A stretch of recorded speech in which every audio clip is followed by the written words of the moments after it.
Glória a Deus, louvado seja o nome do Senhor Jesus Cristo. Mais uma mensagem. Vamos ler Êxodo 12, do versículo 29 ao 36, onde fala da morte dos primogênitos. E aconteceu que à meia-noite o Senhor feriu todo o primogênito na terra do Egito, desde o primogênito do faraó, que se assentava sobre o seu trono, até os primogênitos dos cativos que estavam no cárcere, e todos os primogênitos dos animais. A culpa de todas as mortes dos primogênitos no Egito tinha que ser arremessada aos pés de Faraó, e não as de Deus. E Faraó se levantou naquela noite, ele, todos os seus servos e todos os egípcios, e havia um grande clamor no Egito, porque não havia casa onde não houvesse um morto.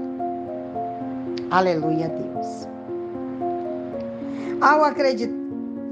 Ao acreditarem que a vida depois da morte consistia na prosperidade dos primogênitos, o que aconteceu aos egípcios era equivalente a um cristão ser designado às trevas eternas,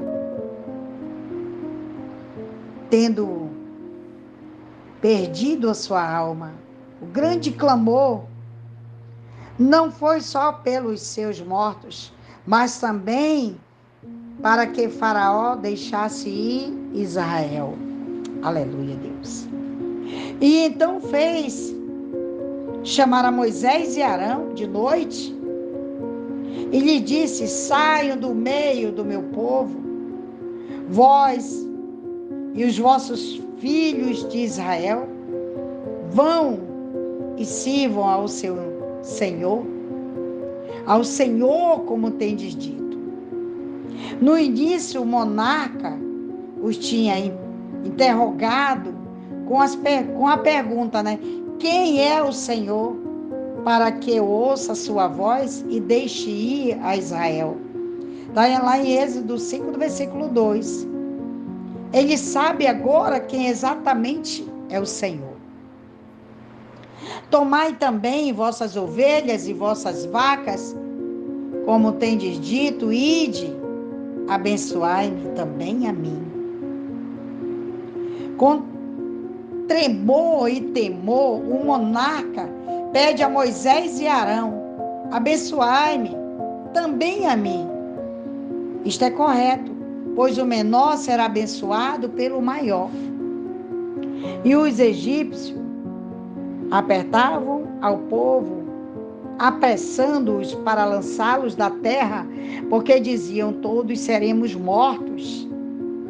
O Senhor sabia que isto aconteceria, por isso disse a Israel, referindo-se à Páscoa: comerão apressadamente. Em outras palavras, estejam preparados para partir. E levou o povo a sua massa antes que levedasse, e as suas amassadeiras envoltas em seus lençóis sobre os seus ombros. Eles estavam preparados para partir. E fizeram, pois, os filhos de Israel conforme o mandato de Moisés, pois pediram aos egípcios objetos de pratas, objetos de ouro e vestidos. E o Senhor deu graça ao seu povo diante dos egípcios. Estes deram sem pensar que seriam devolvidos. E estes lhes entregavam o que podiam. O que pediam, eles entregavam. E eles despojaram aos egípcios. Significa que muita prata, ouro, etc., foram entregues aos israelitas. Mas para que tudo isso acontecesse, primeiro povo tiveram que se preparar, matando um carneiro e passando sangue sobre as portas, para que quando o espírito de morte passasse, não tocasse, não entrasse em nenhuma casa dos hebreus, né? O povo israelita. Aleluia a Deus. E o povo assim fizeram exatamente o que Deus falou. Se tinha uma família, se era pequena, ela tinha que dividir o cordeiro junto, para que não sobrasse nada, nem as vísceras. Até as vísceras teriam que ser queimadas. E aqui houve a primeira Páscoa, né? A Páscoa, na realidade, não começa a viver até que dá a Cristo, que vá a Cristo. E o crente, na realidade, não começa a desfrutar da vida mais abundante que foi proporcionada por Cristo, até que aprendam a ordem prescrita de Deus para a vitória, que é a fé exclusiva em Cristo e na cruz. Fé em que logo dá o Espírito Santo a liberdade de ação para operar, suscitando assim as graças de Faraó do Espírito. Está lá em Romanos 8, do versículo 1 ao 2. E em Gálatas 5 também, do versículo 16 ao 25. Todo crente tem vida mais abundante. Está lá em João 10, 10. Mas nem todo crente desfruta da vida mais abundante. E, de fato, não pode até que aprenda a ordem prescrita de Deus para a vitória, que é a cruz. Está lá em 1 Coríntios 1, do versículo 17 e 18. Aleluia. Outra grande lição que é aprendida aqui é o fato de que nem Moisés nem Arão introduziram legislação alguma por sua própria conta.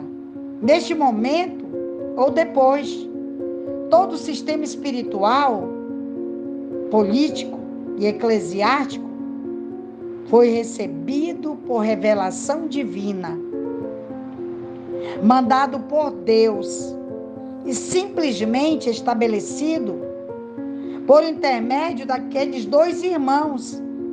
Isto proclama o fato de que a salvação é totalmente provida por Deus, em nada pelo homem.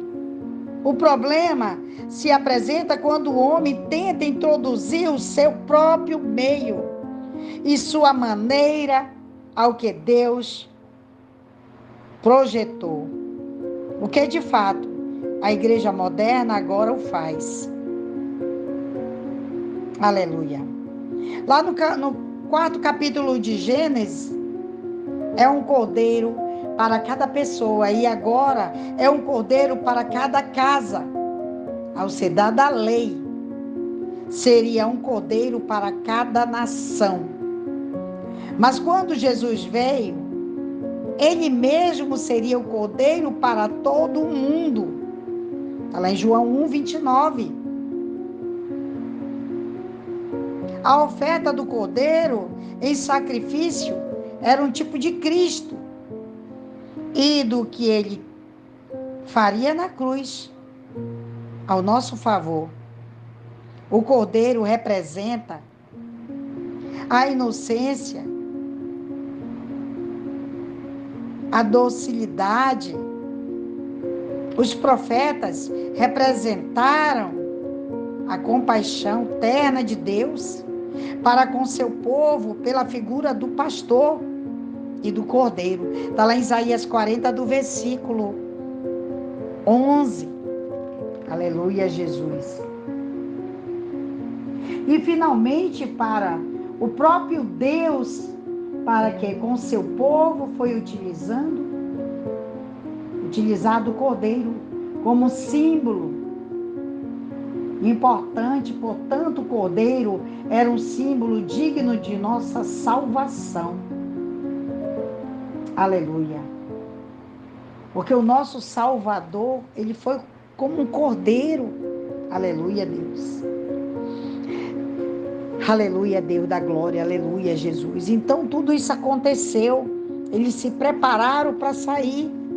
Deus, ele disse assim: te prepara, arruma tuas coisas e come e sai da cidade do Egito, da terra do Egito. Essa é a mensagem. Se você gostou, assine o nosso canal, esse canal da bênção. Amém? Deus te abençoe tua vida, teu ministério, a tua casa, tudo tocar a obra das tuas mãos. Peça de Deus, Senhor, que não seja minhas mãos, mas sim as tuas mãos, Senhor. Fala com o Senhor neste momento. Aleluia, Deus da glória. Abençoe onde chegar essa mensagem. Eu te peço e te agradeço em nome de Jesus. Amém.